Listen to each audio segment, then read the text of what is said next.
berkali-kali menginformasikan tentang pembinaan. Pembinaan itu adalah tugas pemerintah kabupaten yang khusus kali mungkin nanti melalui camat. Benar ya Bapak. Kalau yang bocornya orang luar di desa kita masih muda juga untuk dipertanyakan ya. Mau kemana? Jadi tolong dukung bapak-bapaknya, jalankan program-program PKK-nya. Saya bukan pesanan karena saya tahu ibu-ibunya, ibu kepala desa ini sangat berperang untuk maju. Bupati Pesawaran Denny Romadona melantik 37 kepala desa terpilih dan 2 pejabat antar waktu atau PAW di Gedung Serbaguna Pemda Pesawaran pada Senin 10 Januari 2022. Tampak hadir dalam pelantikan tersebut anggota DPRD Pusat Zulkifli Anwar, Wakil Ketua DPRD Pesawaran Faisaluddin, Sekda M. Syukur, Forkopimda serta para undangan. Bupati Denny dalam sambutannya mengharapkan agar kepada kepala desa terpilih dapat menjalankan tugas yang diembannya dengan sepenuh hati. Ada 3 poin penting yang harus diperhatikan, yaitu tentang vaksinasi agar dapat dimaksimalkan di tiap-tiap desa. Prokes juga harus tetap diperhatikan. Terkait anggaran dana desa harus dapat diserap untuk masyarakat. Infrastruktur harus diperhatikan sesuai dengan Perpres. Pasca kompetisi Pilkades, Kamtibmas harus kembali dapat menyatukan warganya sehingga dapat terjalin kerukunan kembali. Mengingat saat ini di musim penghujan, Bupati Denny tidak lupa mengingatkan kepada masyarakat Pesawaran agar lebih berhati-hati seperti dalam membuang sampah jangan sembarangan. Perhatikan drainase dan selokan yang dapat menyebabkan timbulnya penyumbatan sehingga tidak menimbulkan banjir. Terkait vaksinasi di desa, dipastikan seluruh masyarakat di desanya harus sudah tervaksin bagi yang memenuhi persyaratan. Lalu yang keduanya terkait serapan anggaran dana desa, itu harus digunakan sebaik-baiknya karena Perpres 104 yang tahun 2020 sudah terbit, tentunya banyak menyerap anggaran kesehatan sehingga pembangunan infrastruktur juga jangan ditinggalkan.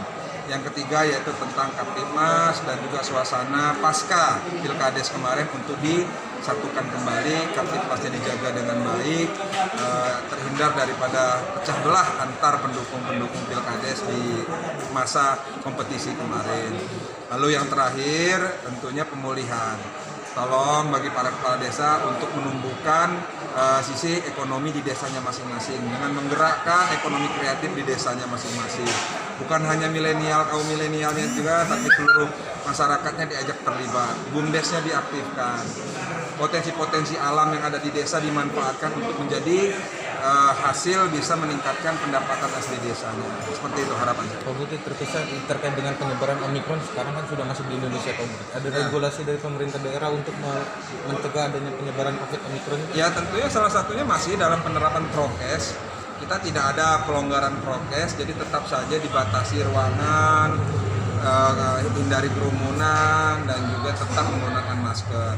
Terkait tentang regulasi-regulasi yang baru, tentunya kita sudah siapkan opsi-opsinya terhadap daerah-daerah yang berpotensi punya penyebaran yang cukup tinggi. Contohnya adalah ibu kota Gedong Tataan dan beberapa daerah yang bersebelahan dengan pusat ibu kota seperti Teluk Pandan, itu juga kita awasi. Tapi regulasi nanti kita akan menunggu arahan dari apakah ada edaran Mendagri baru, apakah ada peraturan gubernur baru, itu akan kita sesuaikan dengan kondisi daerah. Kalau ini Pak Bupati, ruang isolasi sendiri di rumah. Ruang isolasi diterapkan kembali. Di desa-desa sudah punya kemarin, ada yang memang numpang, ada yang nyewa, ada yang memang adalah aset desa. Nah itu kembali dihidupkan.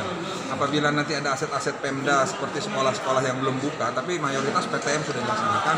Tapi bisa juga apabila terjadi adanya penyebaran virus Omikron masuk di Pesawaran yang kita tidak inginkan, tentunya saya akan mengambil kebijakan untuk menghentikan semua aktivitas dunia pendidikan maupun mengurangi aktivitas masyarakat.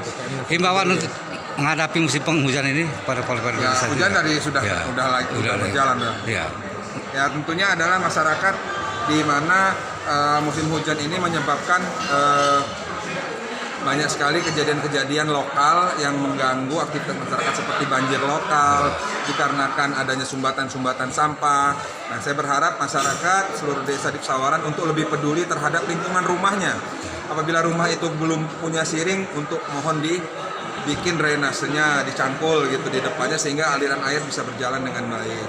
Apabila memang sudah ada drainasenya tapi menumpuk sampahnya, tolong bersihkan bersama-sama, atau ada yang menghalangi alang-alang rumput itu dibersihkan. Bagi juga yang tempat-tempat belum mempunyai TPA, tempat pembuangan akhir sampah, diharapkan untuk bisa menanam ataupun membakar sampahnya, itu ditimbun, jangan dibuang ke sungai ataupun di tempat-tempat sembarangan.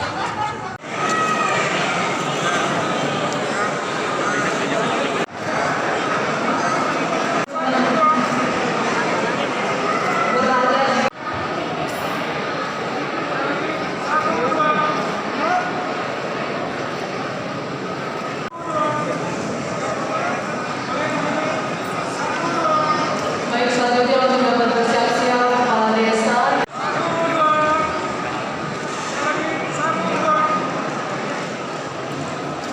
Dari Pesawaran, Ferry Darmawan, Lurui Kebara, Tegar TV melaporkan.